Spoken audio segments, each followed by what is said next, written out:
What is up, everybody? Welcome back to another episode of Talk of the Tundra, your Green Bay Packers podcast that is a proud partner of the Euro Step Podcast Network and the Blue Wire family. As always, I am your host, Numac, and joining me once again for one more than we thought we would be doing for sure, playoff preview, is my lovely co-host, Jordan Tresky. Jordan, how you doing, buddy? Hello, I'm ready. I am ready for the Green Bay Packers to play football again because I'm on such a high. I'm on such a high. You were one I am ready away from me calling you SpongeBob, FYI. I calculated it so I could avoid the SpongeBob tag or call. Of course, we are coming to after the Packers beat the Cowboys on Sunday. If you want to check out all the wonderful analysis of our fun of that 48-32 victory, you can go check out the pod in this feed. Previously, the one pod before this, it was a lot of fun. If you haven't listened to it, go listen to it. It's evergreen. That's all it is. Hmm. Oh But yeah. with no cheeses to hand out in the playoffs, we're just gonna hop right into the matchup. I guess a tiny bit of news and notes, and then hop right into the matchup between the Packers and the San Francisco 49ers. Mm. The Packers' fifth matchup with the 49ers since 2012, I believe, is the In the correct year playoffs. in the playoffs. Yes, That's crazy. it's pretty nuts. That's half of their 10 meetings. Yeah, because this is their 10th, right? Yes. This And this even then I could think like we could go back to the Super Bowl year because that was they played the 49ers. So that was Desmond Howard's like huge game for the the Super Bowl. the 90s Super Bowl. Yes, 90s, sorry. 90s Super Bowl. Desmond Howard, I believe, had two touchdowns that game. I could be wrong. I probably should have looked this up. But it's super muddy, super wet. It's January at Lambeau. What else do you expect? You probably expect so. But they played them then. Next year they played the 49ers for the NFC Championship game.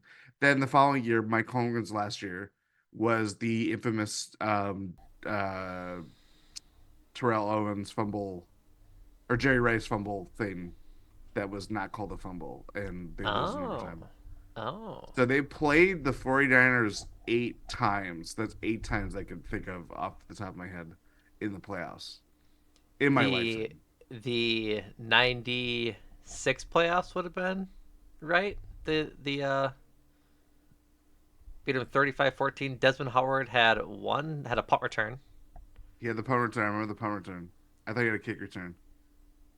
Just says punt, but again, I might be on the wrong year. I'm on the January 4th, 1997, No, so you're it's the year right. You're before that. right.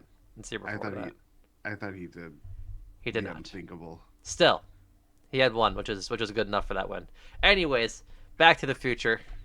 Uh, I was gonna make a reference, but I have to admit I haven't seen the movie, which I'm sure is going to get me yelled at I by multiple people. I have So seen only Back to the Future, not Back to the Future 2 or Back to the Future 3. Why are we going back again? That's what I think that's what it's called, right? yeah, it's something like that. But I'm sure there's gonna be scores of people in the Discord yelling at me for not having seen that Michael J. Fox movie. Spoiler alert, not spoiler. I don't know why I always say spoiler alert. I guess interjection alert. Go join the Discord, There you go. gsp.info, to go talk movies and listen to Make Time for This with Adam and Andrew and see if they'll do an episode on Back to the Future. Maybe I'll watch it. Anyways, skirt back on the rails. News and notes from Sunday, or for this week in the fallout of Sunday's win. JJ Enagbari unfortunately suffered a torn ACL late in the game against the Cowboys. Um, Matt LaFleur alluded to such injury in his post game on Sunday when he was asked about it in the media, saying it didn't look good. Turns out it's not good. So I know he said a lot of the locker room was feeling for JJ because he was having a really good year, carving out a really nice role for himself in backup situations, like filling in for Rashawn earlier in the year, filling in for um, I guess not Devondre entirely, but just being a good linebacker slash edge rusher all year long off the bench. So really does suck for him, but I'm sure he'll be there cheering on his teammates in San Francisco. I'd sure hope so, at least, because he deserves to be there with them the entire way. I feel you can't help but feel for him because one, I think he has. It's not that he's fallen through the cracks, but he's not talked about in the same vein as like a Quay Walker, Devontae Wyatt, Carl Brooks, like any of the rookie class, obviously. But he's been really like sneakily good this year, and Mm-hmm. he's not getting starter level reps. He's in a rotational edge by any by any definition that you want to call it. But Edigbari, man, like I think he's the best run defender on the edge on the team. Um, can really get after the quarterback if gets beats his man and stuff like that. I just thought he put things together and actually made a couple like big special teams plays too. And as much as we were lamenting the mistakes that unit was making throughout the season, especially in some players that aren't even on the team anymore, Dallin Levin. But yeah, I think I'm bummed that he's hurt. Especially I thought he had some good moments against Dallas. They're just going to need as many edge bodies, against San Francisco, and for a good year that he's had, it sucks to have to go back to kind of the first stage. You know what I mean? Like it's not fun. Maybe it times out where he can play most of next season based on the time that he suffered the injury. I mean, we've seen the athletes come back, especially NFL players. They come back from torn ACLs pretty quickly, like Mm-hmm. faster than we even imagine. Yep. But still, like it's not an easy injury by any means. Oh God, no. They make it look a lot easier than athletes and could have dealt with based on newer technology and all that stuff. Well, I'm rambling, but I just feel for Anibari, and I thought he really showed some not just flashes, but was putting things together. And it sucks that an injury is disrupting that right now. Yeah, totally agree. Totally agree. He was the fifth round pick out of last year's draft, as you alluded to, not having been talked about with like Quay and Devontae and the likes of those guys, but still a solid contributor for a fifth round pick nonetheless. Um, this year he had 2 sacks and a forced fumble along with 31 tackles total, so both solo and assisted. So by no means a bad year. Like if you're a rotational guy getting home on the limited snaps that you're going to have, then like you're just gonna if you contribute any which way, that's just good. Like he had 207 pass rush snaps this year. 2 sacks on that is not like a good percent. That's 1% of his snaps. But Yeah. you have to think about you're not in there every play getting reps like you would be if you're like Rashawn Gary or Preston Smith. So that might be a little bit reductive, but I think in general he had a good year just being available when he could be and having the impact he did. He wasn't like ever like missing, if that makes sense. Like we talked about him a fair amount this year, just having a good game here and there and contributing where he was needed. Mhm. And for what it's worth, he had 24 total pressures. So like that's pretty decent too, given his snaps. So get well soon, JJ. Here's to hoping you can make it back for camp and have a good start to next year. Um, Absolutely. with that, I thought there was one other thing I wanted to mention, but I cannot remember at the moment.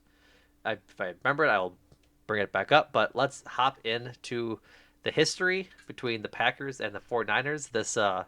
These two esteemed franchises. As we mentioned earlier, this is the 10th playoff meeting between the Packers and the Niners.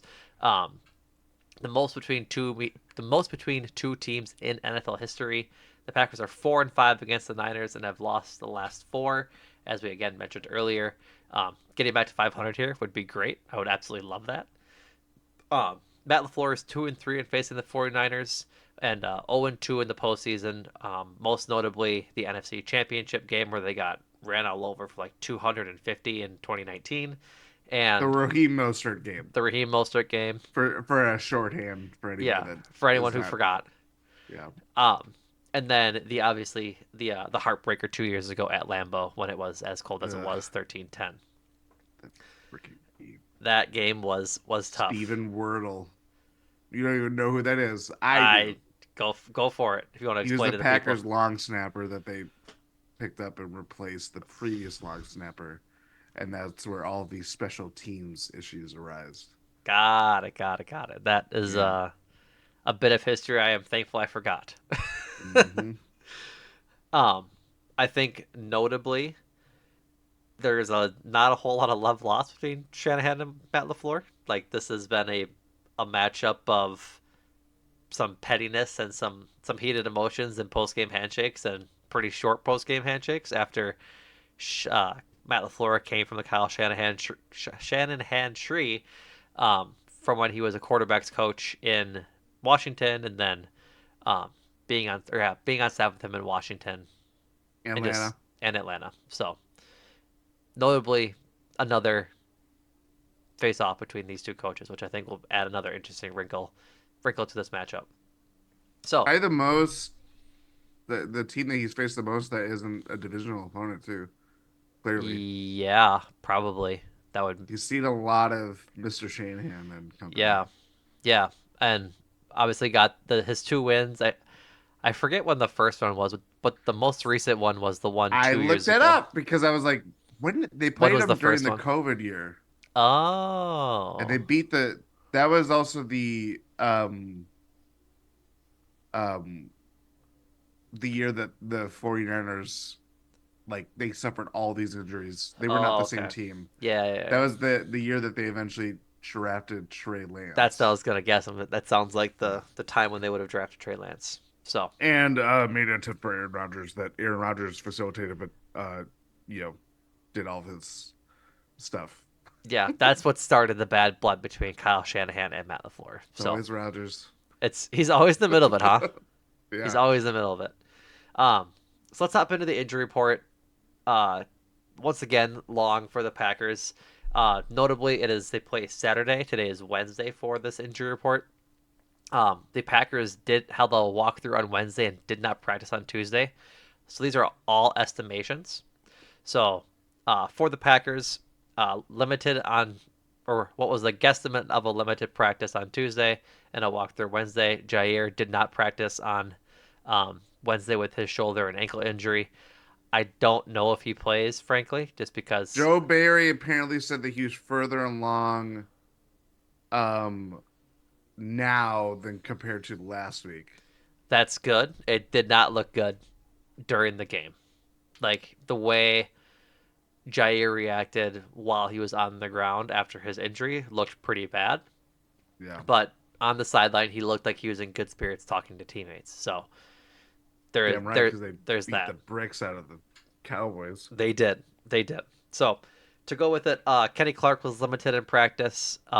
Again, this is a walkthrough, so it's not literally practice, but this is just their designations. Um, AJ Dillon and did not participate. JJ Enigbare is out, obviously. Rashawn Gary was limited with a knee injury. I'm guessing that's just held over from the rest of the season, I would imagine. Yeah. Elton Jenkins got quote unquote upgraded to today's walkthrough for being limited. Aaron Jones is also limited. So was Isaiah McDuffie. Did McDuffie play last week? He did, right? He did, he He got did. hurt and then Yeah. is He had a practicing whatever he you had a want to call it. stinger. He had a Yeah. stinger. Um. So then, he was limited as I mentioned. Keyshawn Nixon was limited with a toe. Jonathan Owens was limited with a knee. Jaden Reed was limited with his chest injury. That's been his issue all season. Darnell Savage was limited. Preston Smith was limited. Quay Walker was a full participant with a shoulder injury, and Christian Watson was limited as well. So a lot of this, I would imagine, the limited designation for is just preventative. Just like, hey, this guy is injured and he might not play. But I think all of these guys, except for AJ Dillon, played last week. If I'm not mistaken. He did not. Right, all these guys on the Oh, yeah, list, except for yes, AJ Dillon, yes. played last week.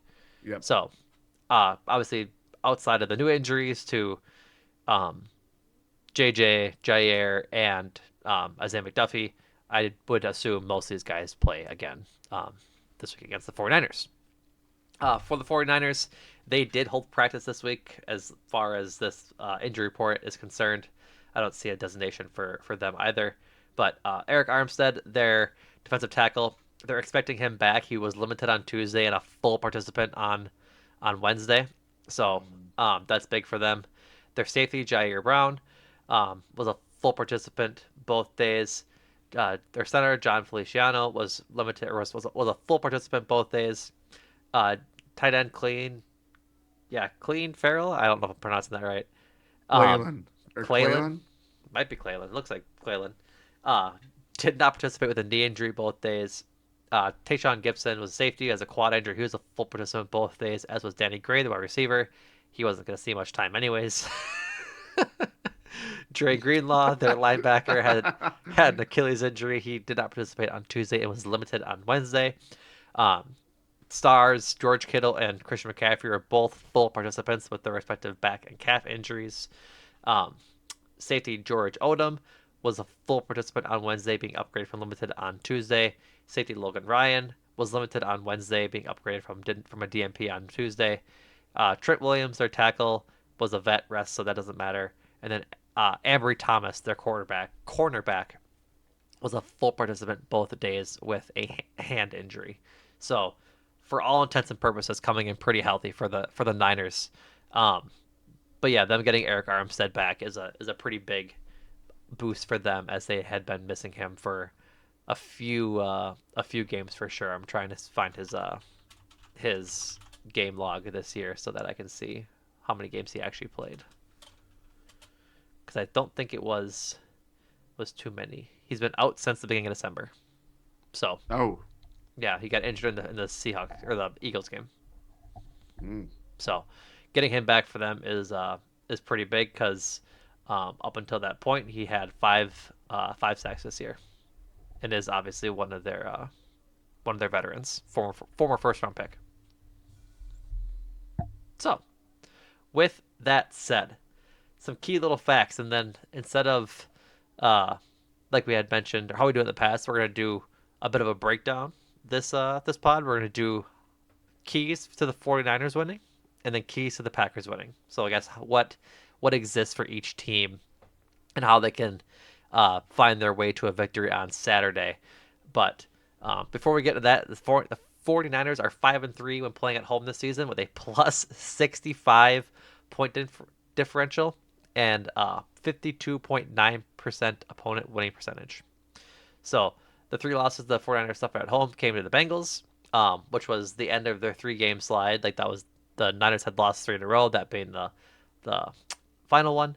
They lost to Baltimore at home and then the Rams at home, and that was the final game of the regular season when the Niners had sat a bunch of their starters. So take that loss as you will, as not meaning too much, but losing to the Bengals and The losing to the Sam Ravens. Darnold Carson Wentz game. Correct. Just a football game to be sure.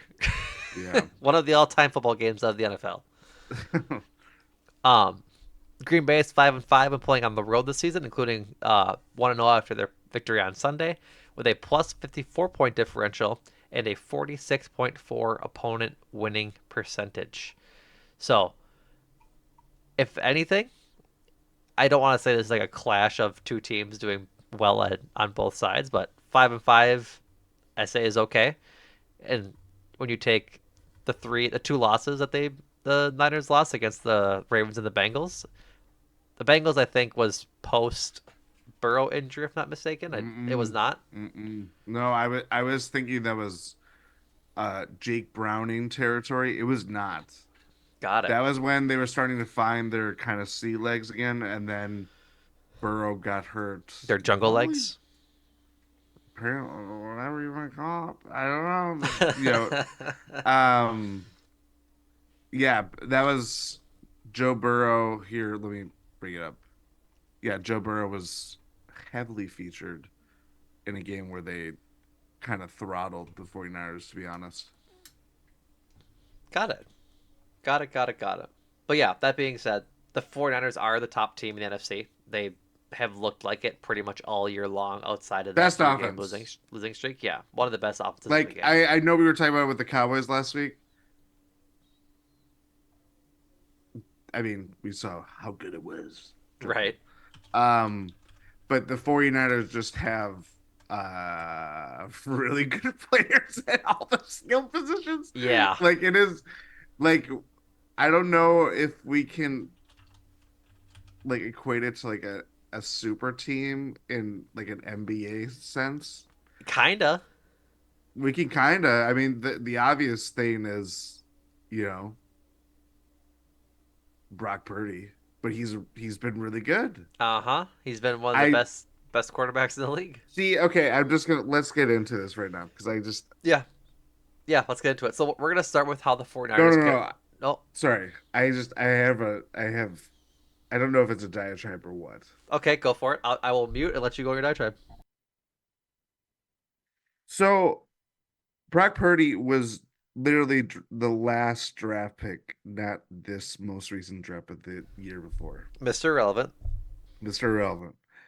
Then he takes over for an injured Jimmy Garoppolo after the 49ers initially started Trey Lance and then said, hey, this guy's not good. Nope. We're going back Nope. to He busted oh, his yeah. he He busted his ankle. That's right. So two quarterbacks got hurt for Brock Purdy to emerge and then become better than both. And I have seen a lot of there was at one point there was a legitimate case this year, and rightfully so, deservingly so, that Brock Purdy was an MVP candidate. And I was thinking, you're crazy. Yeah, I mean, like I'm like, this is not real. First of all, I would not even say he's the most valuable player on his team. I would give that to Christian McCaffrey. But in terms of raw quarterback abilities, there are so many, like I don't know if it's just the draft status. I don't know if it's the fact that he was like a marginal college quarterback from what I can remember. Like he went to Iowa State. That's not a state or not a school that pumps out quarterbacks on the reg.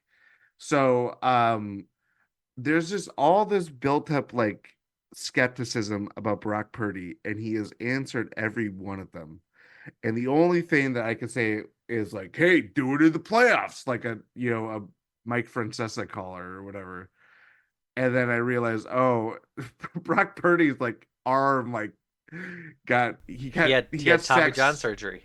Yeah, he got sacked so much that he got Tommy John surgery, a baseball injury for a football playing quarterback. So this is my long-winded way of saying Brock Purdy is a good quarterback. I still don't know if he is like the quarterback, but he's shown to be a good quarterback. But I also think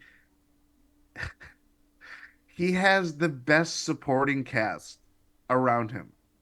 It is insane. It's an embarrassment of riches.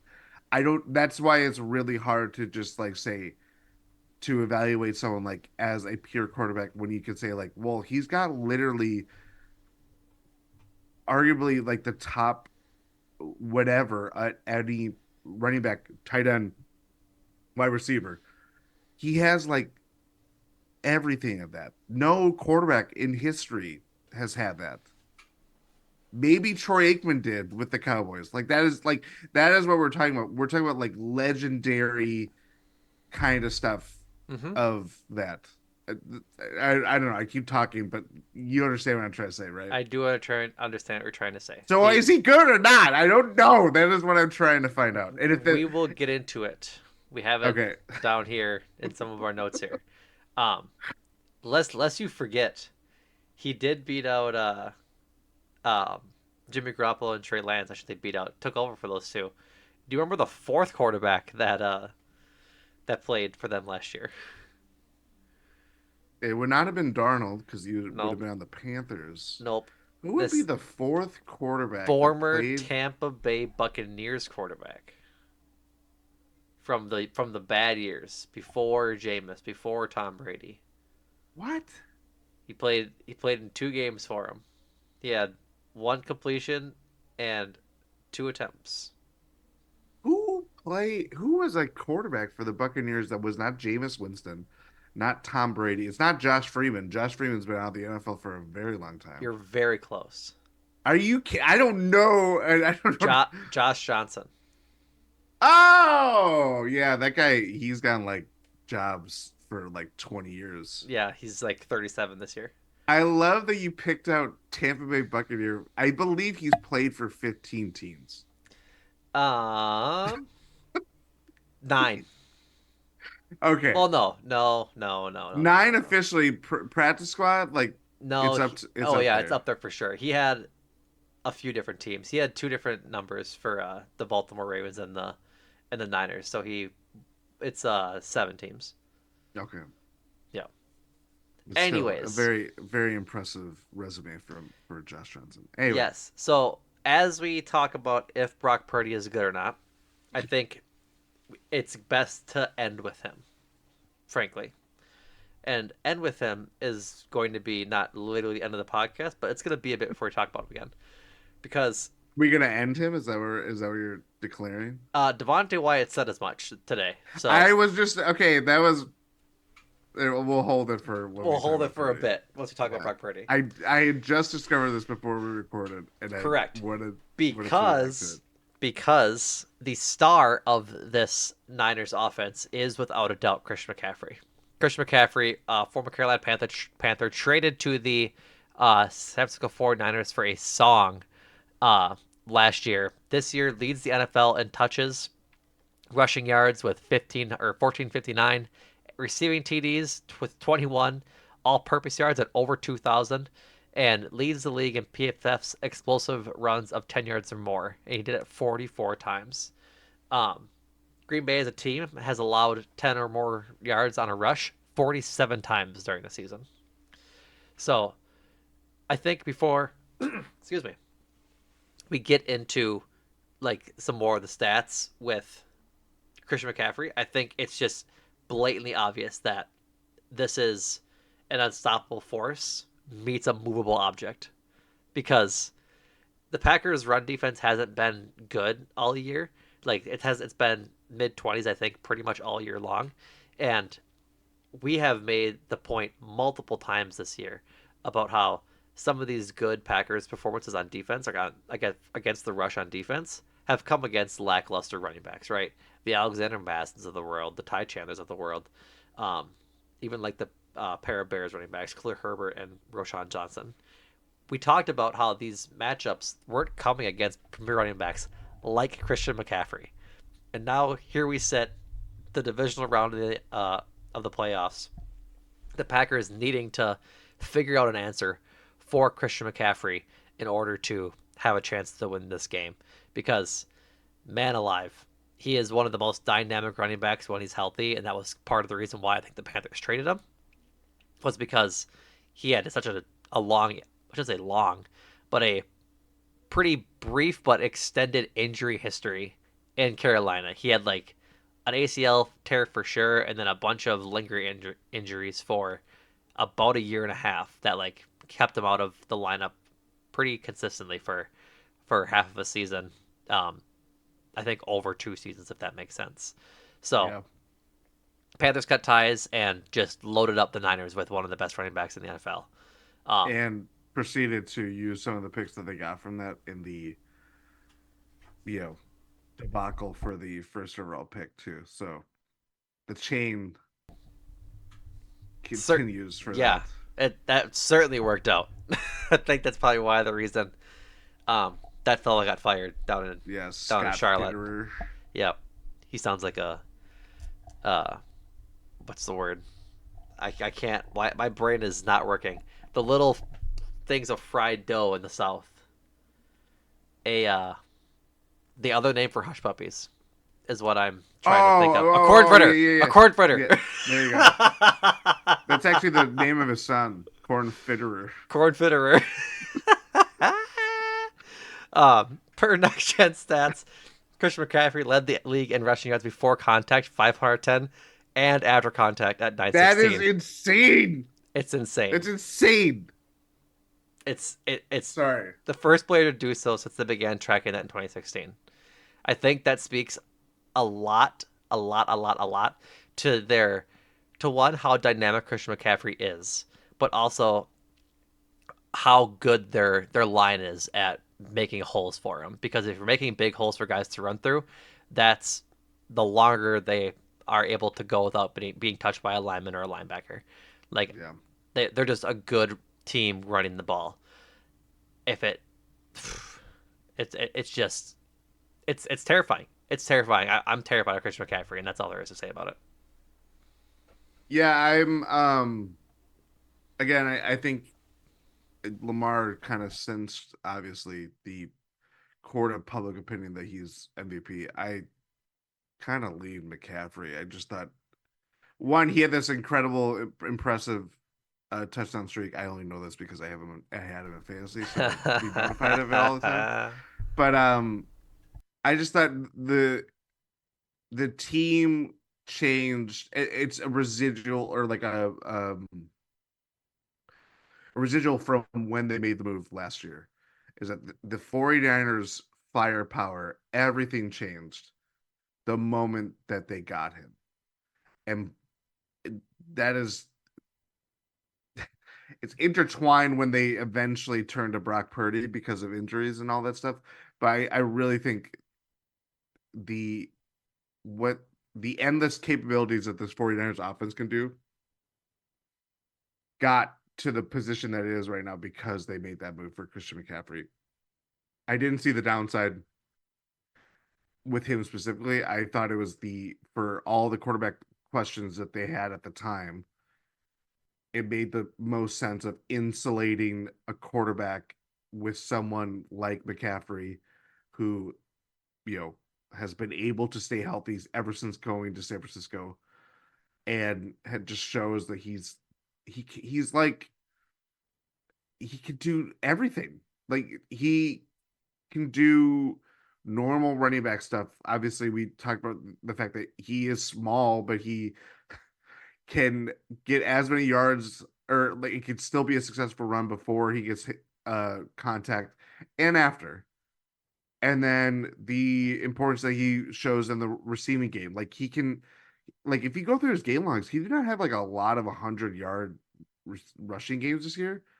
But you didn't think about that because you just think of him as a total player. I don't think of him as a running back. I think of him as a total player. That is kind of what the 49ers are trying to build in totality, just to use the word total again. But that's why, like again, I just think he was kind of gunning for the MVP for in my mind, just because this is the best offense in the league, and Christian McCaffrey is the top reason why it is. And for me, it's that simple. So, long story short, when you think of the 2019 NFC Championship game, which is played in 2020, I always get confused by that. When the Packers let up 285 rushing yards to the 49ers, and 220 of those is going to Raheem Mostert, who at the time was just like a guy that they found off the street. Like he was not the Raheem Mostert who tied Christian McCaffrey for total touchdowns this year. Hmm. We're like, oh, if you can do that with anybody, like what happens when the 49ers have a Christian McCaffrey?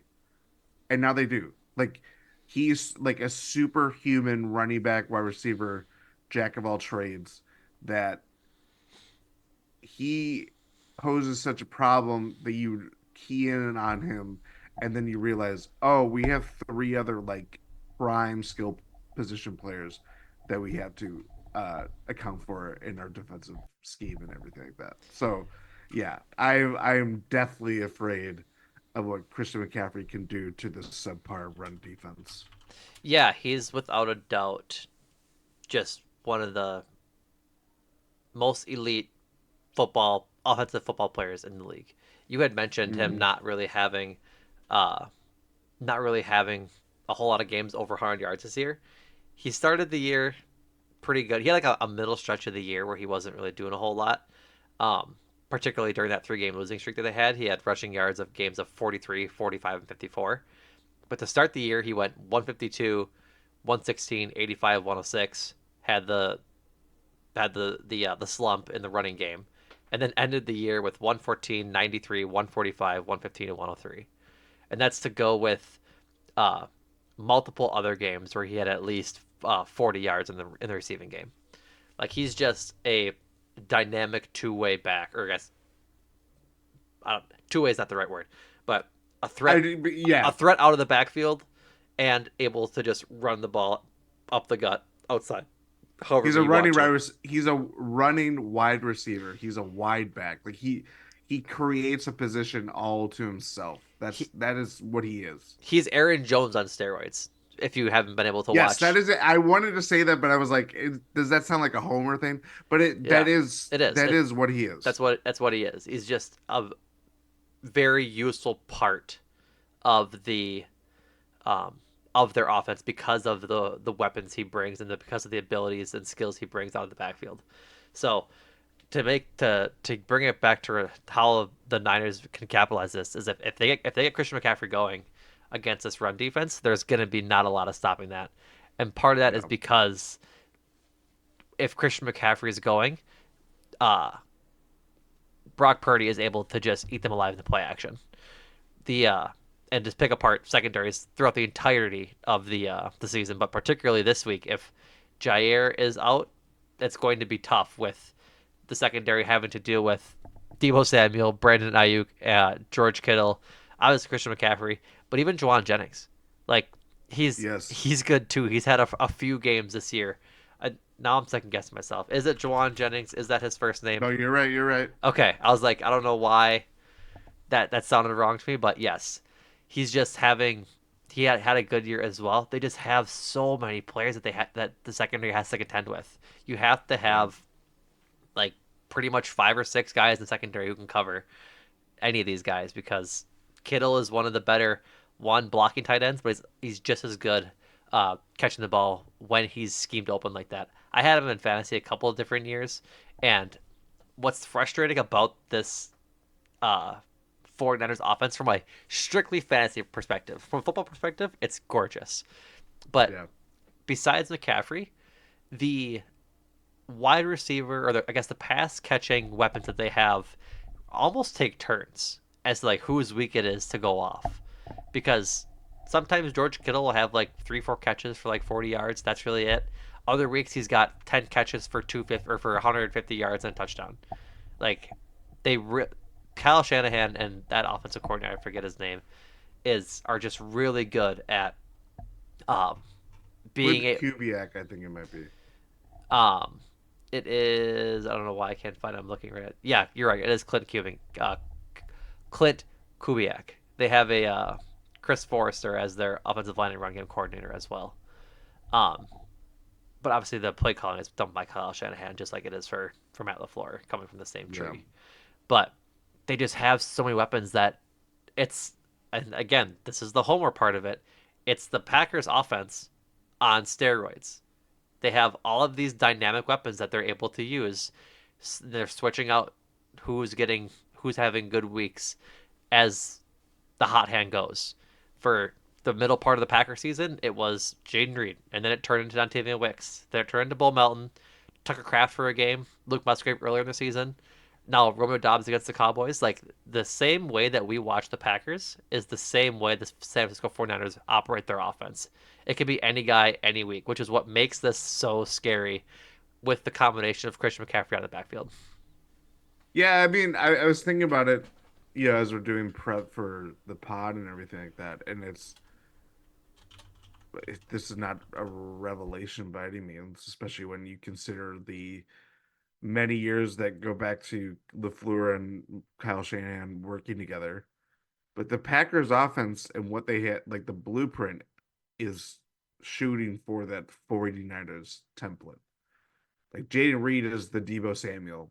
Christian Watson may or may not be Brandon Ayuk. I don't think he is going to be. And I don't think he is either. Um, but like you think of the tight ends that the Packers drafted, like that is they're trying to make their George Kittle out of either Luke Musgrave or Tucker Kraft, or combine them both, and then you have a double powered,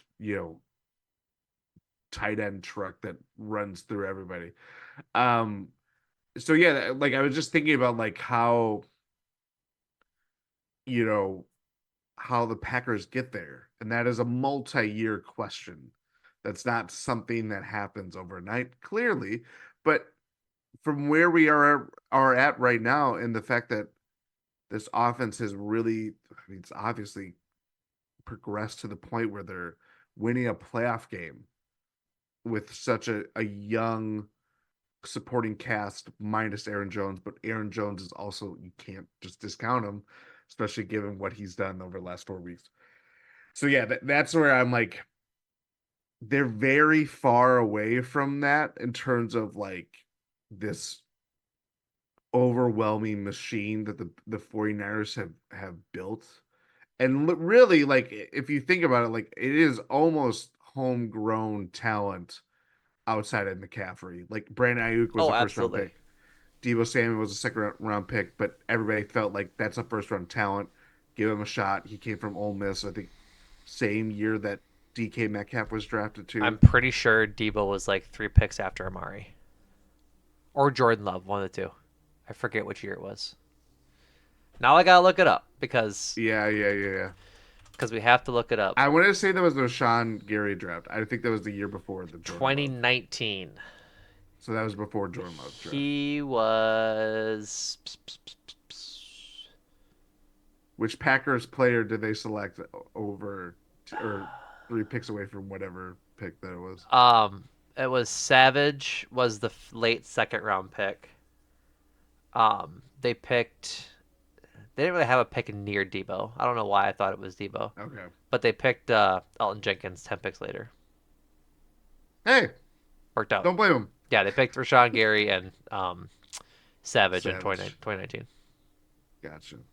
Anyway, my point is I think it's very interesting to see you kind of hold up the mirror and you look at where these two teams are and you know, God, if the Packers this era or whatever you want to call it that develops something near to the 49ers Death Star kind of thing stuff. Right. Oh, oh boy. Oh brother, I'm Oh, about to be insufferable on a Packers podcast.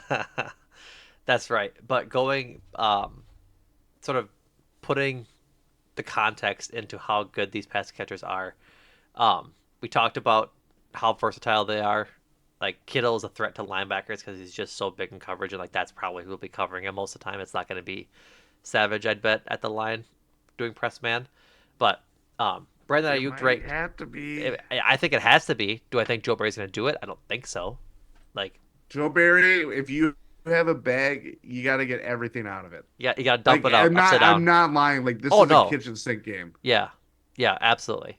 And if you just try stuff, I will be more like appreciative of that than go back into your zone coverage shell Yep. and have the 49ers run all through you because I don't I I'm just envisioning these scenarios where you just see like someone go down the seam and you see Darnell Savage look at Jonathan Owens like, "Hey, you were supposed to be here. You were Yep. supposed to be here." And then it's like that is the kind of stuff that like I mean, Drives me I, insane. yes, it doesn't scare me because we kind of expect it at this point. Mm-hmm. It's when things go well that we're like, hey, Yeah, you know what I mean? Like the belief is not there even after last week. So correct. yeah, continue with your point. Um, Talking about the absolute threats they have on offense, that is the 49ers. The Brandon Ayuk ranks third in yards per route run this season at 3 yards per route. Um, and then he did so while averaging 14 yards on his average depth of target. It's He's a big deep threat guy, big deep threat guy. Um, Kittle has averaged almost 10 yards, 9.9 on an average depth of target, second highest amongst TDs. I'd imagine that Hawkinson is just ahead of him. That was my betting It was guess. not. The Do Kelsey. you want to no? Do you want to guess the Oh, hold on. Average depth of target. Yeah, yes? is it Musgrave? Nope. Oh, then I don't know. I'm not gonna play the guessing game. Kyle Pitts. Oh no. um.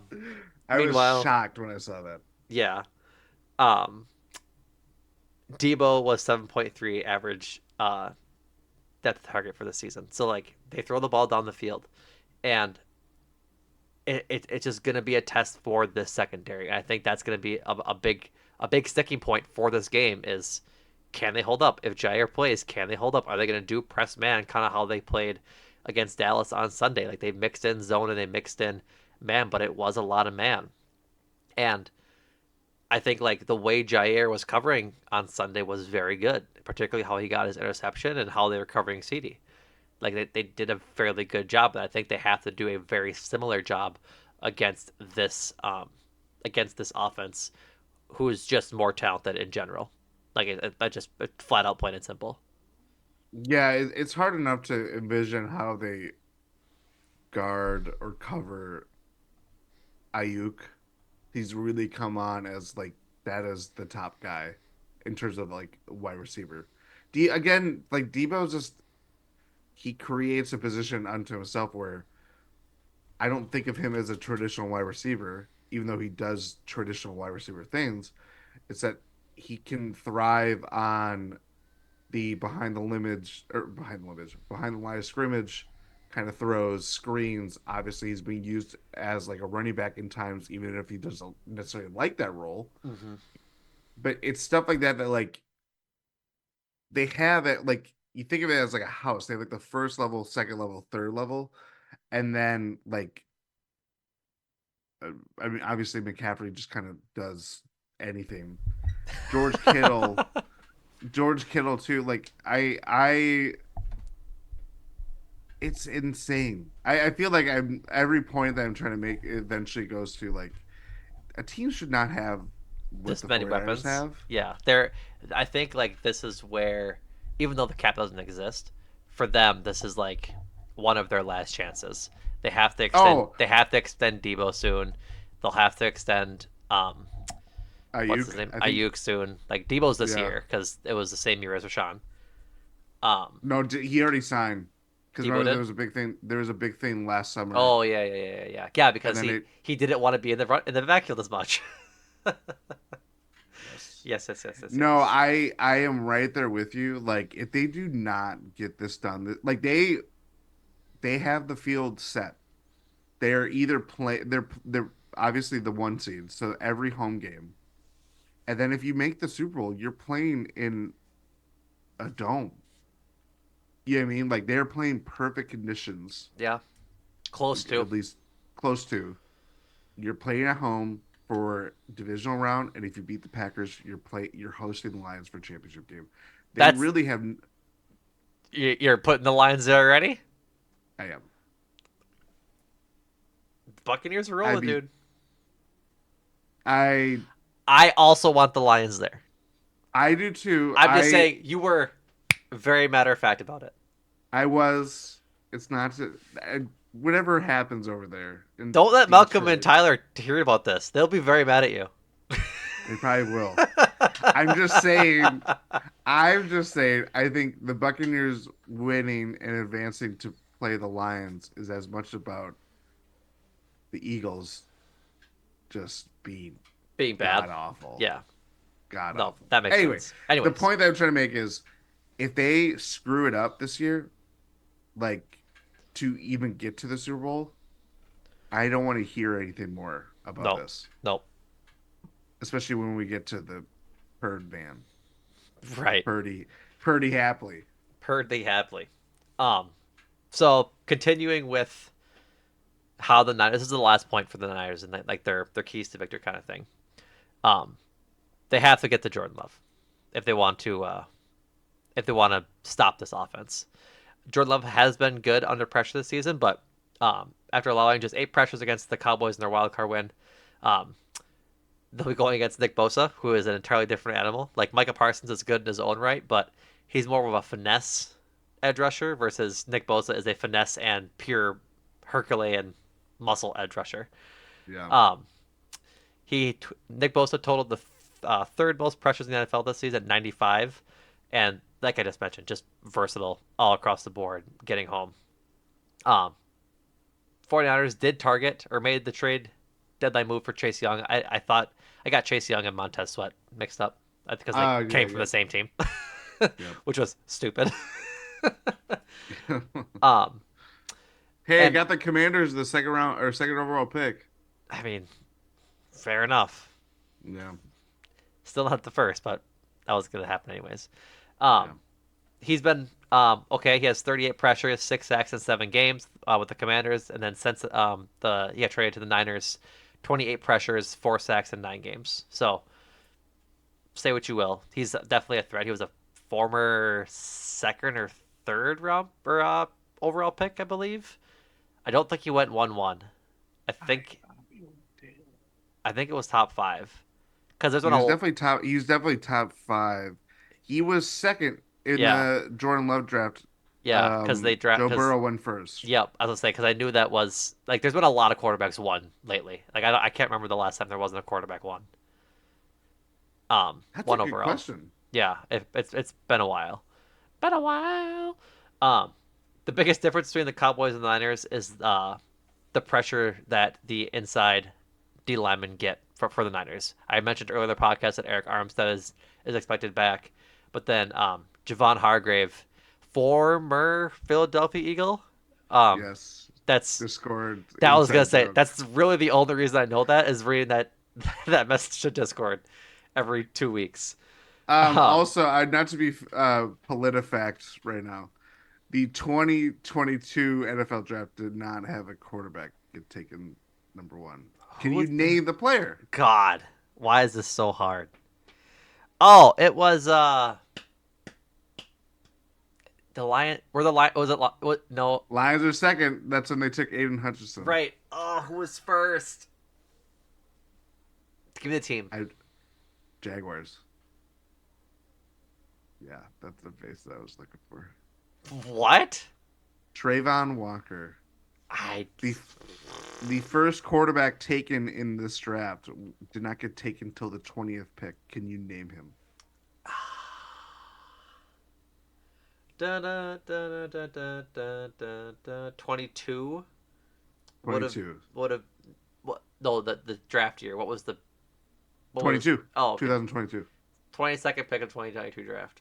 No, 20th pick It, in the 2022 draft. got it. Had to been a wild card or a close to a wild card team, so they weren't bad. I don't know. I can't even think. No, who was it? This sounds like Mike Tomlin's music. Oh, ew, it was Kenny Pickett.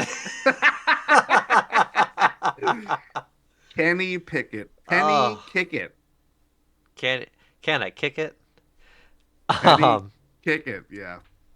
um, but as I was talking about, Javon Hargrave and Eric Armstead, both amongst the highest graded inside D linemen according to PFF, with top six on their pass rush. Um, but as we had mentioned throughout the season, Love has gotten more poised under pressure and can withstand blitzes. But if I think this is the big part of it, can Josh Myers, John Runyon Jr., and Elton Jenkins really stop those interior defensive linemen? And I would imagine you're going to see Nick Bosa all over the line, not just on the edge going against Zach Tom and Rasheed Walker. Like they'll use them just like Micah Parsons um, is used, and just like what's his name, Miles Max Garrett is Crosby. Max Crosby and Miles Garrett in Cleveland. Yeah.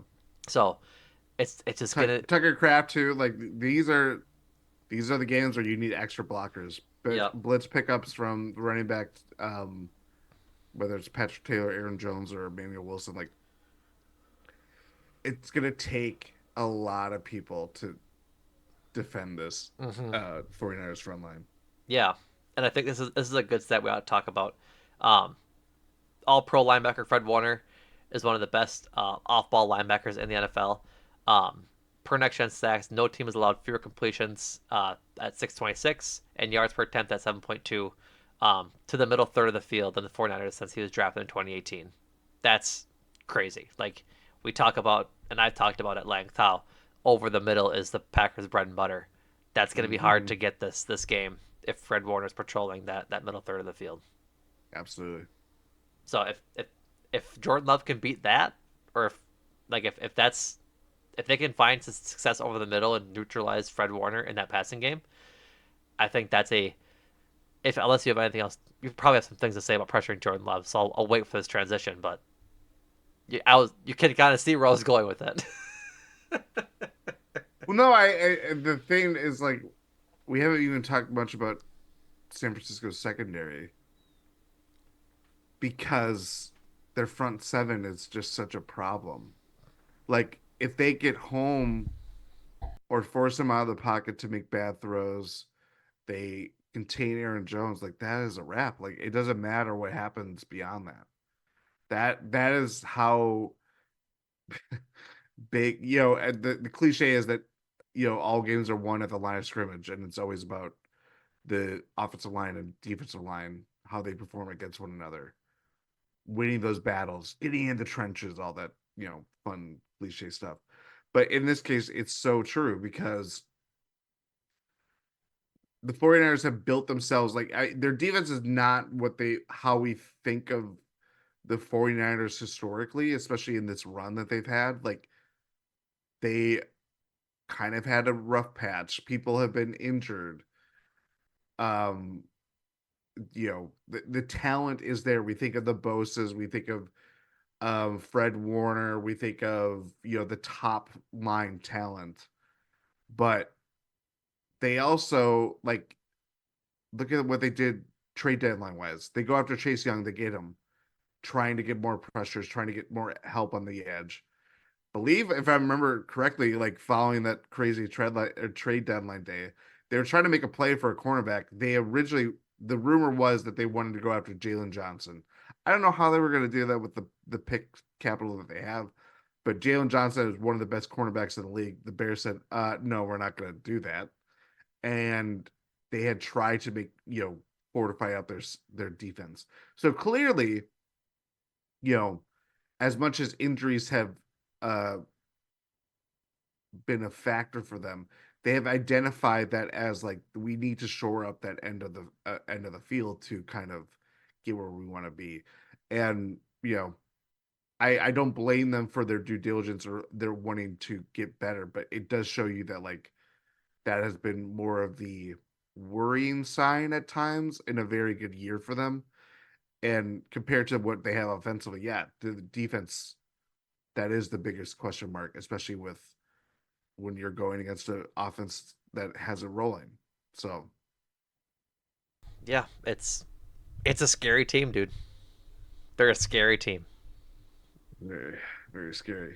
They might have the thing to this point, they might have I don't know, six all pros Yeah, players. yeah, Like it's that crazy how good they are.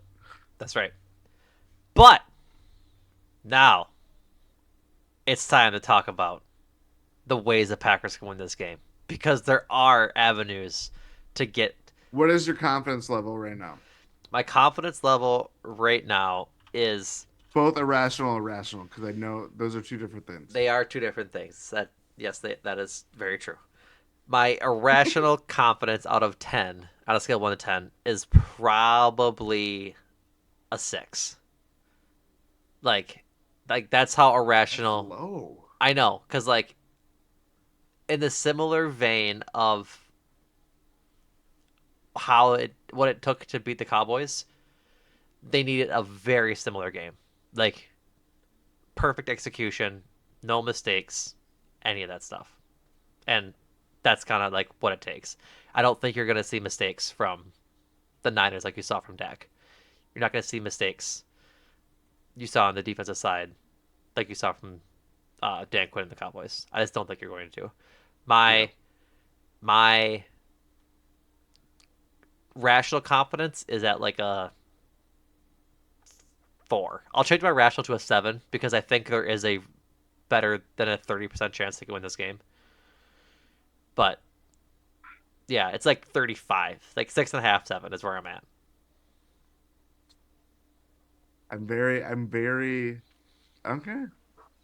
I think they have the capabilities to make this competitive, as my dog works. Um, I think they have the capabilities of making this game competitive. I just worried can they outlast the barrage that the 49ers could certainly unleash on them? I don't know. So that's where my rational confidence I I just sound like a proud parent that's like, just I want to see a good game. What I mean? Especially again, the last two playoff games that they played against the 49ers, they were clearly outmatched in every single way that first year. Like I was shocked that they made the championship game that year, but it was still not a good feeling to see them go down that way. And then doubly so when you're the one seed and the 49ers with I think they were 9-8. Like they barely got in the playoffs, and then they Yeah, eventually go to the championship game against the Rams. You know, like that. I don't want to feel that feeling. Either one. I want to get that feeling away from this 49ers playoff game this time around. I agree. I agree. But we need to get into why the Packers can win this game. We absolutely do. Because we spent an hour talking about the Niners. We have to talk about the Packers for a good bit while here because we are a Packers podcast. Um, Getting to Brock Purdy is going to be the biggest thing. Getting him flustered will be one of the biggest keys to victory for them. Because if you take away their play action pass and you focus them to becoming simply a running offense, I think that's where success can happen for the Packers. The problem is that when pressured, Brock Purdy has been very good this season. Uh, per PFF, Brock Purdy is the highest graded QB on play action plays uh, at a 95.5. 115 dropbacks. He completed 80% of his passes, which is insane. Threw for 1,100 yards, 12 TDs, and 2 picks and 6 sacks, which is all under play action. And yes, he had the highest pass rating at 143.2 in those throws, as his this first year starting, his first full year coming off that surgery. Um, but I guess contrary to my point just now, I guess I think I got play action and under pressure mixed up because there's been a lot of talk about that for both Jordan Love and Brock Purdy. But the stats call me a liar. Purdy is a much different quarterback under pressure. Uh, 55.8% of his passes were complete under pressure, threw for 1,200 yards, 11 touchdowns, 6 INTs, and 27 of the 28 sacks that Purdy suffered this year were a result of facing pressures of 5 men or more. Jordan, can you tell me what we've seen a whole lot more of from Joe Barry the last 3 weeks of the season? You cut out. Five, sorry, pressure, five man rushes, blitzes, whatever you want to call it. All of it. Even despite being shorthanded in the secondary, where you can get some of those 6 man rushes with corner blitzes. They haven't been Yeah, doing a whole lot of those, but they've been rushing 5 and 6 a lot more. So maybe that's a big key for them to start getting home. The Packers right, or I'm sorry, the 49ers right side of their line uh, is quote unquote suspect, as Jordan had uh, in the notes. It could be feast available for feasting for the likes of Devontae Wyatt and Rashawn Gary and Preston Smith. I think it would be Preston goes off the right hand side. hmm I think. I forget. I know because it's flipped It's based on flipped. how you watched it. I know, So or what quarter it is. yeah, Like it's just. But anyways, right tackle Colton McKivitz has allowed 47 pressures this season and 9 sacks, tied for fourth most. He was responsible for half of the sacks uh, the 49ers have let up this season, which is pretty bad. So, I mean, hey, we said it last week. We'll say it again. If the Packers want to pressure the quarterback and get home, this is a great time to really lock in and do it. Devontae Wyatt, I should find this tweet. I saw it today. the I graph. Yep, I tweeted it from the Talk of the Tundra account, which is at Packers GSPN. If you want to go check it out there and give that a follow, I'd obviously appreciate it. Um, but this is a chart for the top 50 defensive tackles, and it's pass rush grade versus pressures per pass rush snap for this regular season. And the x-axis is pressures per pass rush snap. That is a mouthful. And then that's the y-axis, and the x-axis is pass rush grade. So top right is going to be your quadrant of wow if you're a basketball listener. Um, and up there with Devontae Wyatt, who's just over 0.14 pressures per pass rush, um, is Quinton Williams, Aaron Donald, Dexter Lawrence, and Chris Jones. No one else is really close to that grouping. And it looks like Devontae's pass rush grade is a hair under 80. Um, he's the furthest left out of this group, with Dexter Lawrence being closer to 95. The point being is that this is sophomore year Devontae Wyatt. if he can keep playing at this level in the likes of Aaron Donald, in the likes of Quinnen Williams, in the likes of Dexter Lawrence and Chris Jones, like those are all pro level guys. This is keep playing like this, Devontae White, and just get home a couple times, and you're going to be Mhm. doing just fine this week. Like this is a good week for the Devontae White breakout game. It's bubbling, Jordan. He's beating double teams. I saw a couple clips of him from the Cowboys game causing some havoc. Like he's a problem. He's a problem. He has a problem. He has had a good year. It has not been. I think the training camp hype really kind of that was where all the attention was going for the defense. So when it doesn't meet the consistency that we want to see all the time, that it's like, okay, whatever. But I mean, we could see it as soon as this week of what he could really do, and that is very exciting. Oh, it's really exciting. Like you guys know, I'm a Devontae Wyatt stan. I want to see him succeed as much as anybody. So, uh, I think Kenny Clark is available to have a good game too. Like, get your hands up, big man. Swat some passes down. Like, I would be excited to see Carl Brooks and Colby Wooden get involved as well. I'm just excited for a good game from the front four or front three, and then the edge rushers because it's going to be available for the taking for them if they want to impact it. If they want to fill holes in the run game too, go for it. Absolutely go Yeah. for it. So, anything else on pressuring Brock Purdy? Because if he's pressured, he can't get the ball to those receivers on time. This is where this we'll find out if he's the guy, If he's him, if he's him, if he's if Timothy he's Purdy, Timothy Purdy. Um, yeah, I think he is a very good quarterback. I think he honestly could slice this Packers defense in two too, in part because of who he's throwing to. But I if things do not go, if the game script, as they say, does not go to the way of the 49ers would like, and they have to kind of rely on Brock Purdy to kind of get them out of it, mm-hmm. I will be very interested to see how he responds. I don't doubt him, but I, again, when you have everything that you can want that you're throwing to, you know, that it's, I don't think anybody could do what he's doing. But I understand why there are skeptics to be like, you know, Yeah, there it is, like the finger pointing kind of thing. right. No, I totally get that. Like, it's not dismissive, but it's like, hey, could he do this with lesser weapons, kind of thing.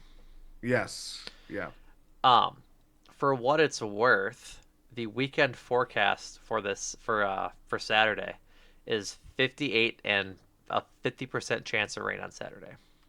So, getting home, mm, putting pressure on Purdy in a wet game potentially. in a wet Levi's stadium, that's a wet gene right there. It's a wet denim.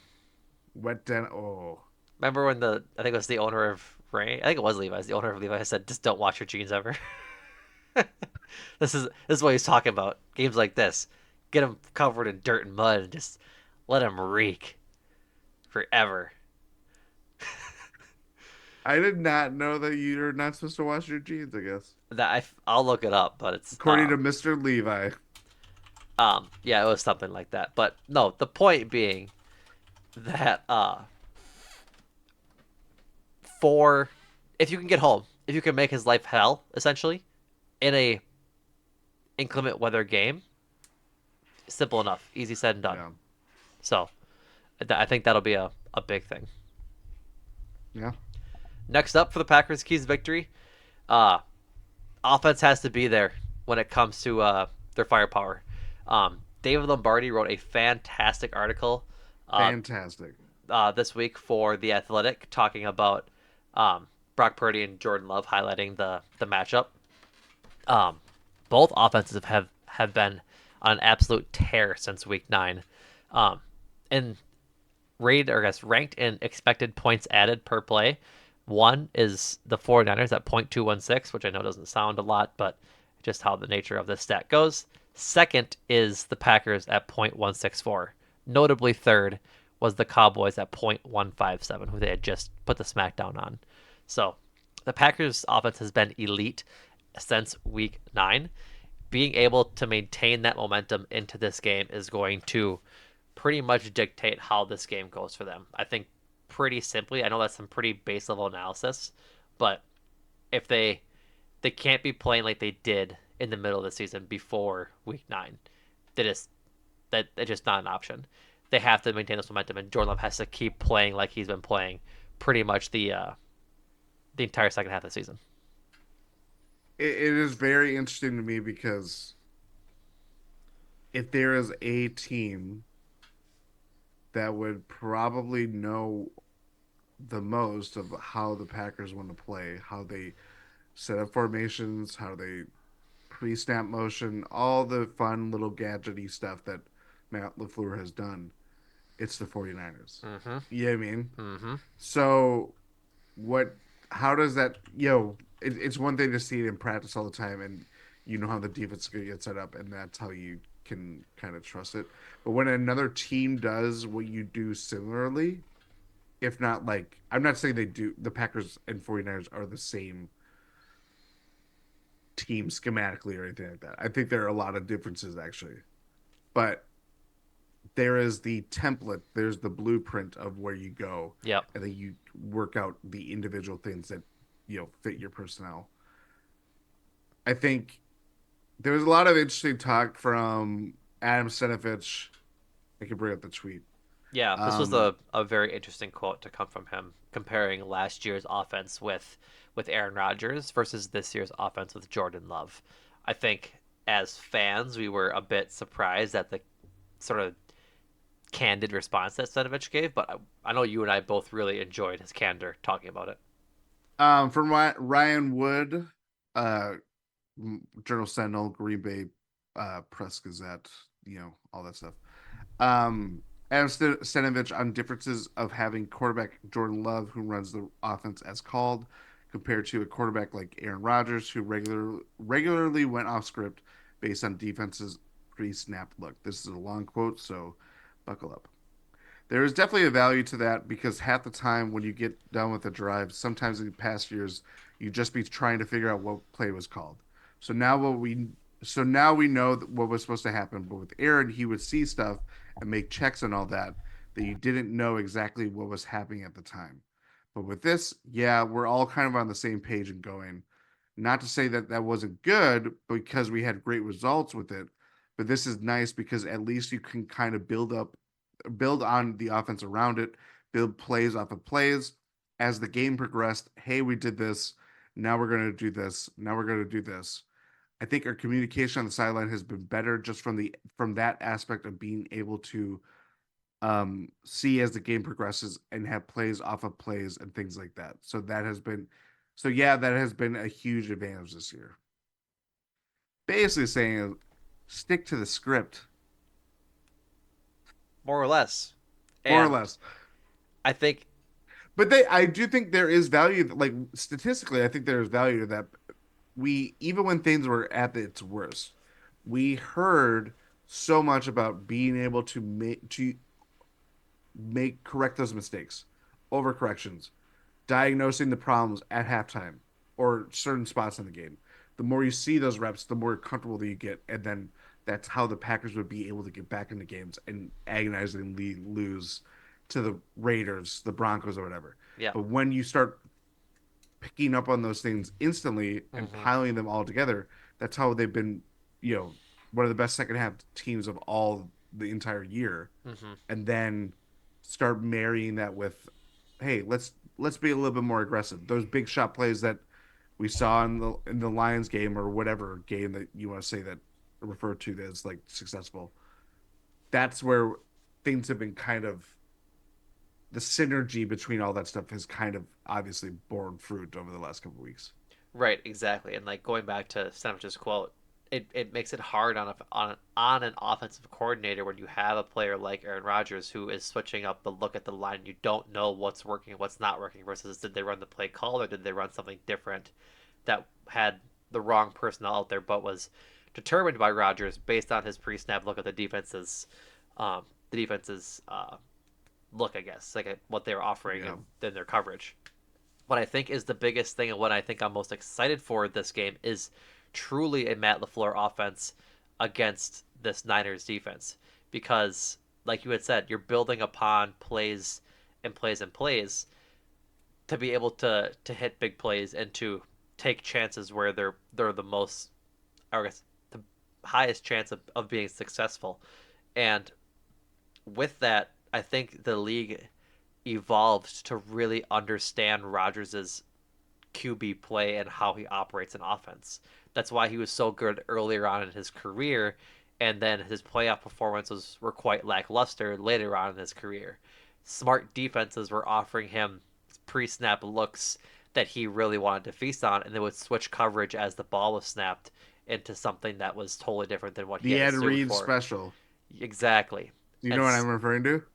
I know he's like famous for doing that. I don't know what He the specifically would, for Peyton Manning, he would put wrong coverages on tape so that when they would play him, Ed Reed would like just feast on Peyton Manning, thinking that this is where we can get him. These are the weak spots.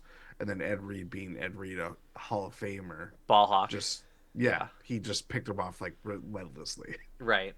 And I just think that's how the NFL evolved into playing really elite quarterbacks like Rodgers who do that often. I think any quarterback that was really good at changing the play at the line as often as he did. And that's kind of why that success fell off for Rodgers, in my opinion.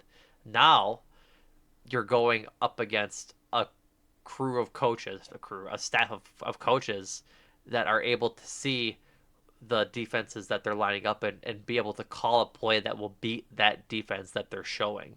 And you're not changing the play at the line. You might be calling out a different motion or a different hot route, but it's not changing the entire play. You're not going from a pass to a run quite quickly or a run to a pass every time. Like that's just Yeah. not what they're doing.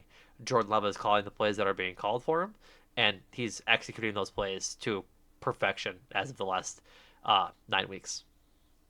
Yeah. And it's fun to watch. It's a lot of fun to It is watch. very fun to watch. Um, I was gonna try to pick out a couple more stats from the David Lombardi article, but I think I'll let you guys go read that for yourself. It's not a very long read, but it's a little stat heavy, but it's honestly a quite easy read. So would recommend going to read it because it's quite good. It gets into the nitty gritty about, I guess, not into the nitty gritty, but lays it out in not so simple terms why Jordan Love has been so good, why Brock Purdy has been so good, and why this game has potential to be a shootout. Because as I should find this tweet quick if I can. Um, as pointed out by I'm pretty sure it was Peter Bukowski, the Packers have had a pretty bad run defense all year long, but the 49ers have had a uh, Oh, the a worse run 26th in defense. EPA. Yep. Yeah, on defense. Um, I wish I could find it, but apparently it's going to be evading me as usual when these kinds of things happen.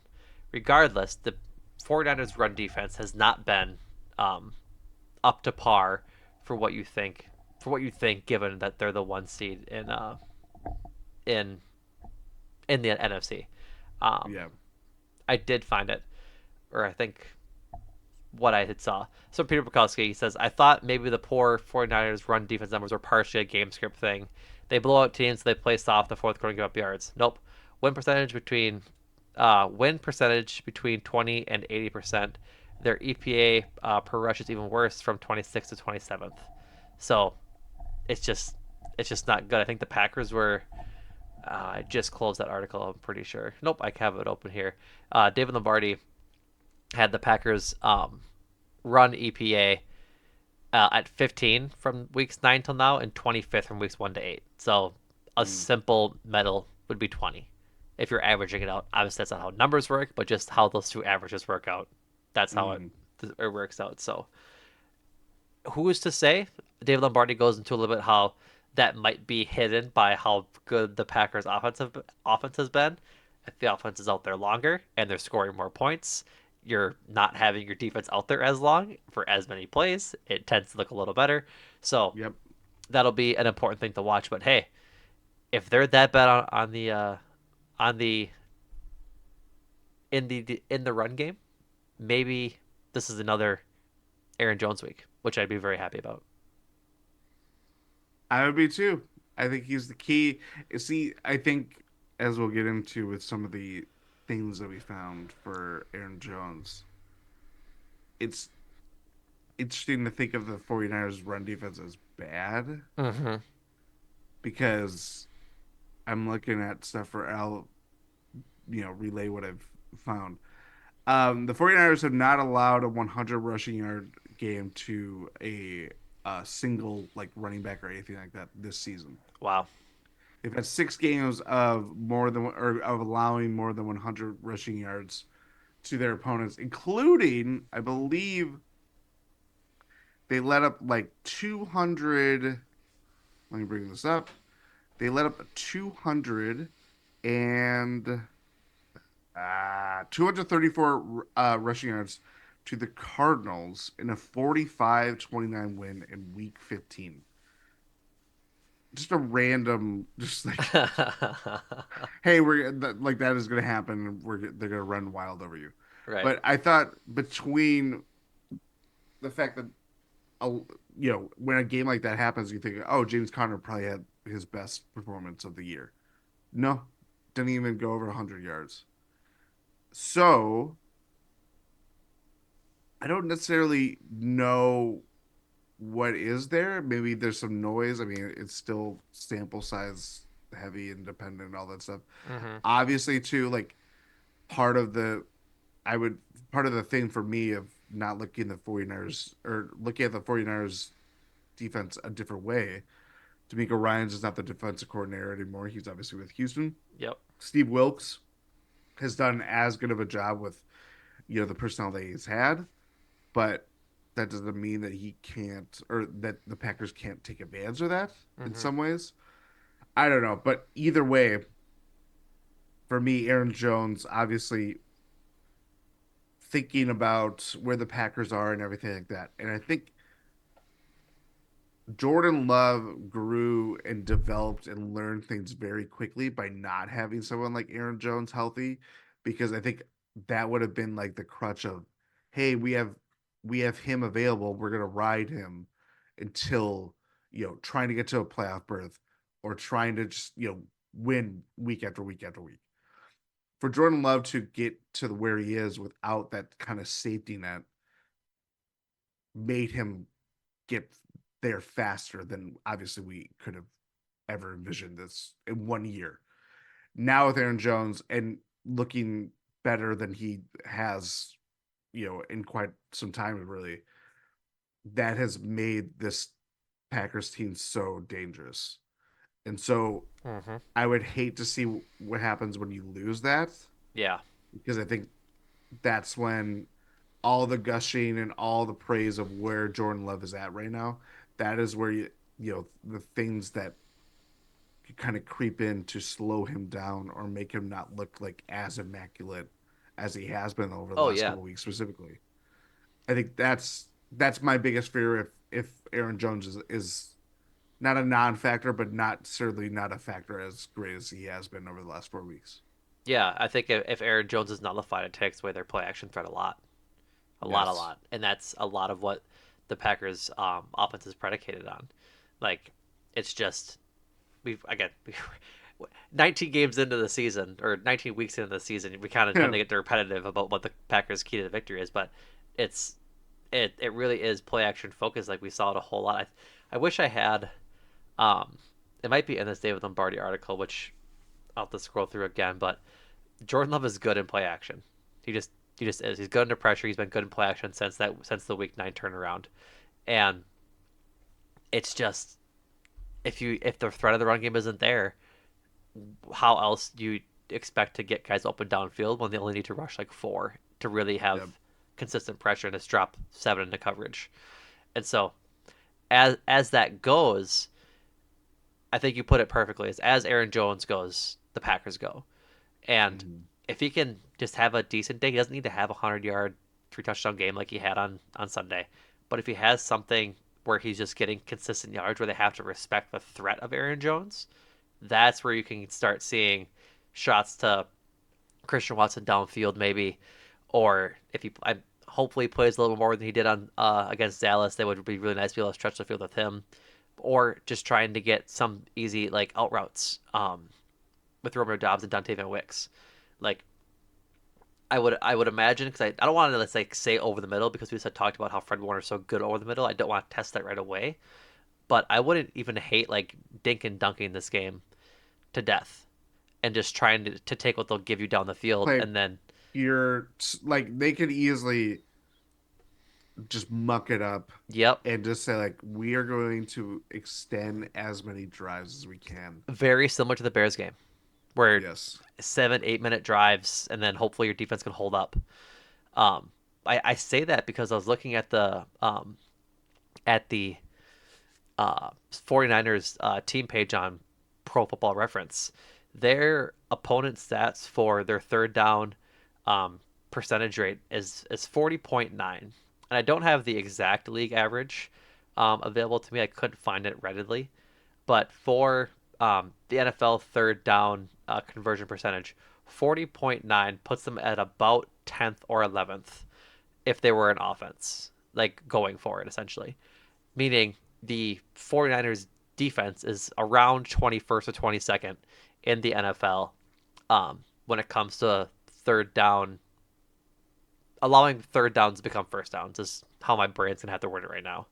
Same Yeah. thing on fourth down. Fourth downs aren't isn't too bad. It goes up to 50%, which in the NFL is pretty much around middle. Like the Packers, for example, around 52. The outlier here is Philadelphia at 68 with their tush push. But there is one what looks like to be seven teams between um, 52 and 50. So that's a about league average. What I think is really interesting is that the San Francisco defense is allowing touchdowns in the red zone at 54.5% of the time. That is pretty good to okay. It's an average. It's their Green Bay is at 54.5 or 54.4. So, and they're 17th, so league average, but hey, if the Packers can convert their league average red zone touchdown completion percentage against the league average 49ers defensive side, I say go for it. Like Yes. that's a good matchup to play against, right? And so what I list all these things for is that they aren't the best at getting off the field on third down. They're not the best at getting off the field on fourth down. And that's why I say I wouldn't even mind like dink and dunking your way down the field, taking easy throws that are available to you because if you can have a successful rush like you had talked about, like we had talked about either earlier in the pod or pre-pod, it's been an hour and a half. I forget which part of it, where the timeline delineated from, but an explosive play being, or I'm sorry, a successful rush being over 4 yards on a first down. If they can do that and then throw for three, throw for four, that's a first down. Just Yep. keep doing that and try to have a really efficient game and then take your shots when you can, kind of thing, like when they really open up. And I think that would be a really good opportunity for the Packers, like you said, to muddy this game up and to really get into the weeds of this defense to say, hey, we know that your front five are going to cause us havoc. Let's get the ball in Jordan Love's hands fast and let him do what he's going to do.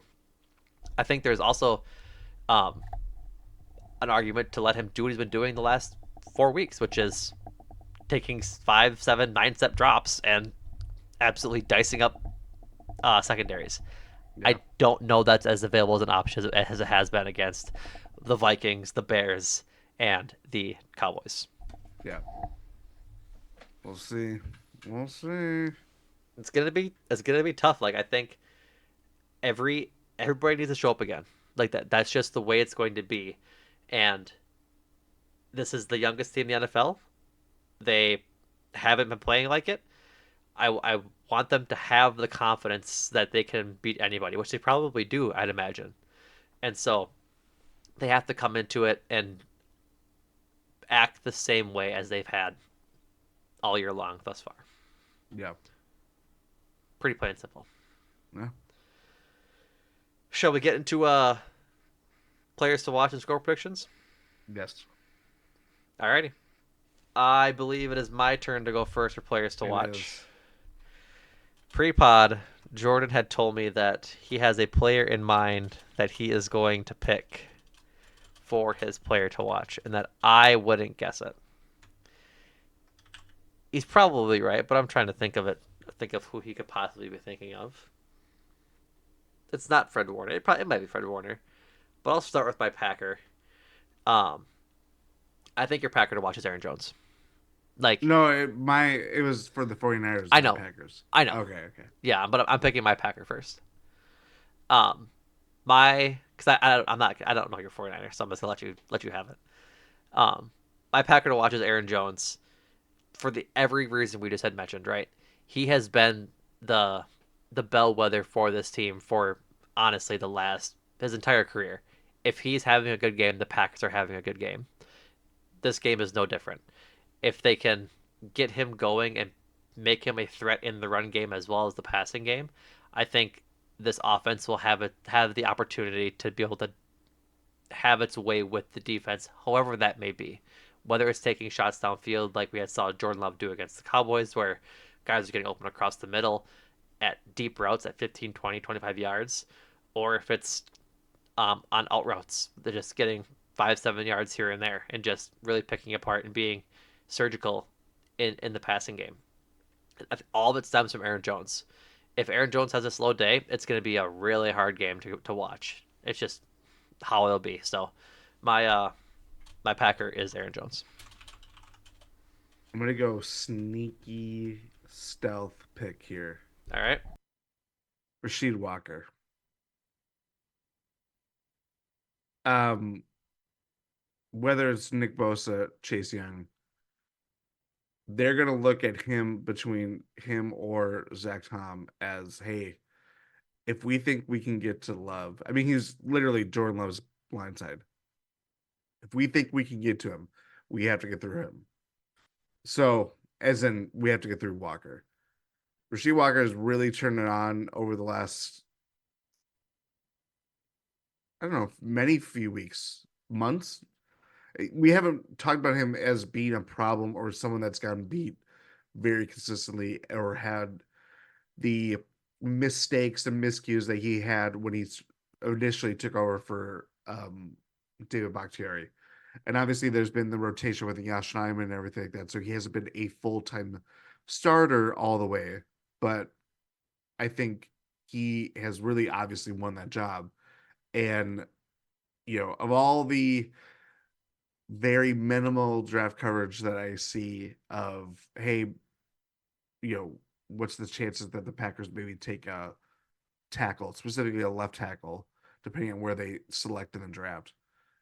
Um, I think Rasheed Walker is making a very good case to not do that, but a game where he just gets bested by one of the best pass rushers, if not the best pass rusher in the league, that might necessitate those kind of questions and choices. So I'll be very keyed in on how the line obviously performs, but specifically Rasheed Walker. I'm right there with you. I think there was a lot of chatter during the dark times of the season, the 4 weeks where the we had no idea who our quarterback was going to be for the next 15 years, where where the other part of that conversation was like who did the Packers draft at left tackle at 5 or whatever they want to do kind of thing. I think Rasheed Walker has really come on well. I wouldn't still hate a tackle in the draft, but that's a conversation for very far away.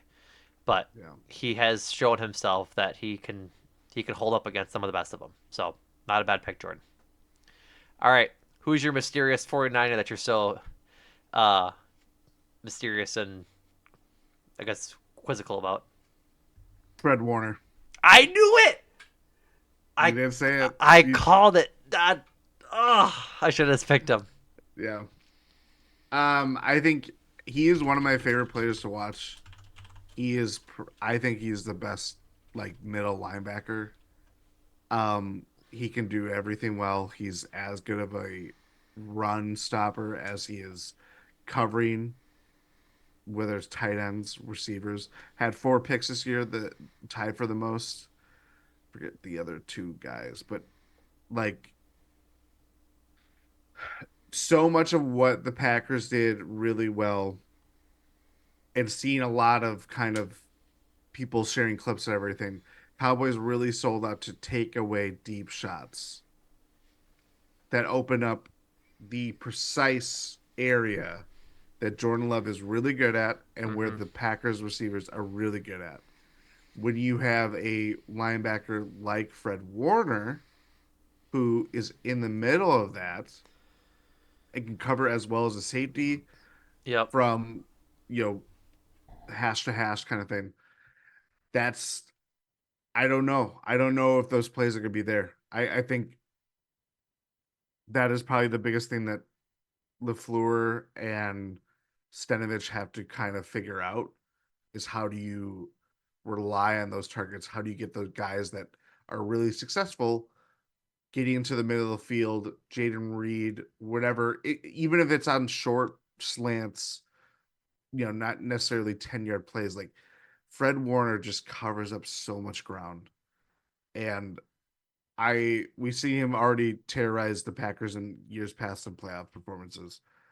I would have no it would not be shocking to see him be the best defensive player in this game, obviously, but he just poses such a problem that for all the attention that Bosa, Chase Young, Jerron Hargrave, Eric Armstead will get, Fred Warner is that dude. And it makes me want to have the Packers have a dude like that. Maybe Quay Walker's like that.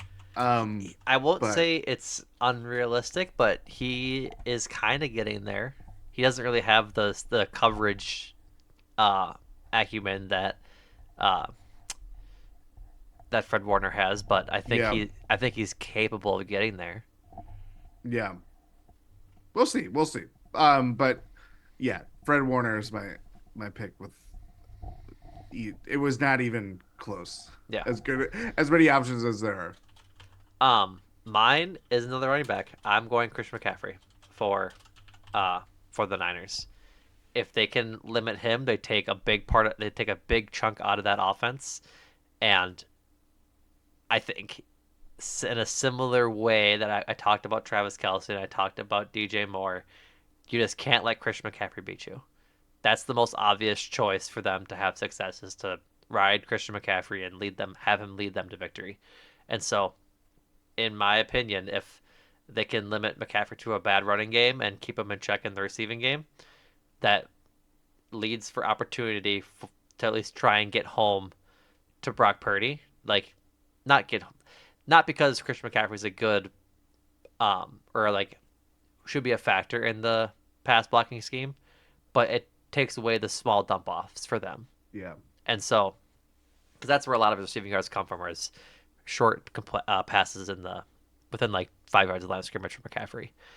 And so, let them take some shots downfield and see if Jair, if he plays, and then Carrington Valentine, Corey Valentine can hold up against these guys because they've been up to the task for other good receivers um, in their games they've played this season. So why not try them against a couple more good receivers? That's kind of how I'm seeing it. Yeah. All right, Jordan. Score predictions. The moment we've all been waiting for. Who is what's your score prediction? Um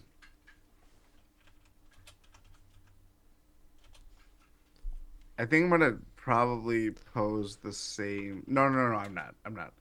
49ers 34, Packers 23. Two score game. Yeah. They don't cover. They barely don't cover. I think it's 9.5 for the Packers. Yeah, Packers are 9.5 point dogs. I know.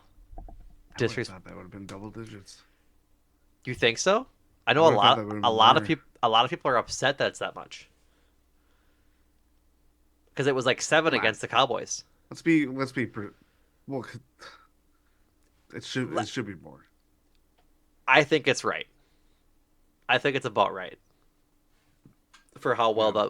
the Packers offense has been playing, but Yeah. that doesn't matter. Um, I'm gonna go. I think a little more in the deficit. I think I'm gonna go. Man, said 34-23. I'll probably go 38. No, 31-20. Yeah, you had no. It was both 11. Yeah, both 11. So listen, math was never my strong suit. Um, 31-29ers to be exact, or to be certain, or to I guess to say who I was gonna pick is what I'm going for here. There you go. Um, I think it's just gonna be such a hard game. Home crowd that is looking for a Super Bowl, looking for all this. I will say I'm not really sure how much it plays into it. Most of this defense remembers 2019. They were here for it. Why not do uh go cause some revenge. Go get some revenge on this team and inflict some hard emotional pain on them like they did to you 2 years ago. I know that's not how the offense thinks because only Jordan Love was around and Aaron Jones for that matter. But all of the all of the specialists weren't around. Like Jaden Reed not around, Bill Melton not around, Tim Wicks not around. All these guys weren't around. They need to go out and just play their tails off, and the defense needs to bring the intensity to inflict some hard revenge on this team that ended a probable Super Bowl run in 21 had it not been for that game. Yeah. Because otherwise they Mm. go, because then they go then LA comes right to Lambeau in that case, and they had already beaten in that season. So worth I know it's hard to think about, but And that defense performed. it did. The defense in um They only scored, I think, a field goal because everything else was the touchdown off of special teams. mhm It was, you know, mhm. So they need to have a very similar performance, a very similar performance, and I'm excited for it. I'm really excited for it. So with all that being said, thank you so much for listening, folks. I am very excited for this week's for this weekend's game on Saturday. They play at 7:30, if I'm not mistaken. So be sure to check that out. Uh, if I'm not mistaken, Jordan, do you want to announce or I guess we're going live? We've we're going live. been doing it for every 7:30 game this year. Why not make it this one? Win, lose, go home. Uh, we'll be live on YouTube and the Eurostep Podcast YouTube channel. Go subscribe there. Turn the little bell on. Do all that kind of stuff. Um, I always tweet out the link at halftime of the games we're doing it, so go follow at Packers GSPN for that. I retweet it. So does Jordan at Numac and Jordan for me on Twitter, at Jordan Trusky for him on Twitter. Go check out the rest of the Eurostep Podcast Network podcast at gspn.info and join the Discord. Check out the Bucks feed with Ty and Rohan as they talk all things Bucks, along with Jordan and Adam on 1 and 6. And then check out Adam and Andrew's Brewers podcast, Cruising for a Bruising, as they come up to Pitchers and Catchers reporting at the end of February. And check out their other podcasts, as I mentioned earlier. Make time for this as well. So that does it for us, folks. Thank you so much for listening. An extra long playoff preview pod for you guys. I hope you enjoyed it. Super sized. Feel free, if you liked it, to record or to rate it on Spotify and Apple Podcasts if you could. We'd really appreciate it. Um, and with that, go Packers. It's going to be a nervous 2 days until that game. 3 days, Thursday, Mm. Friday, and most of Saturday. But we'll be right there with you at the end of it on Saturday, live on YouTube, talk about it. So, like everybody said, everybody, thank you for listening. And Jordan, thank you. Thank you.